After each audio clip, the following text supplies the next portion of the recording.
তো good evening বন্ধুরা, চলে এসেছি আর একটা শর্টস ভিডিও নিয়ে। দেখো এখন আমি রান্না করছি ভোলা মাছের সর্ষে বাটা।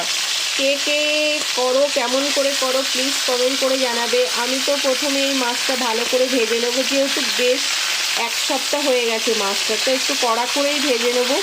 তারপরে স্পাইসিভাবে করবো এটা।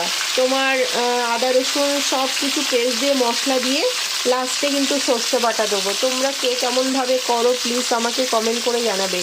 যেহেতু এটা অনেক দিন হয়ে গেছে, এক সপ্তাহখানিক, ওই জন্য আমি একটু আদা রসুনের পেস্ট দেবো। যদি টাটকা টাটকা হতো না দিনের বেলা, তাহলে কিন্তু অনলি সর্ষে, টমেটো আর ধনে পাতা দিয়ে করতাম, কিন্তু এটা আমি আদা রসুনও পেস্ট দিয়ে করব, মশলা দিয়ে, এবং সর্ষেও গুঁড়ো দেবো।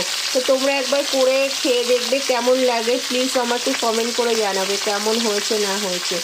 এটা তো ভালোই লাগে, অনেক দিন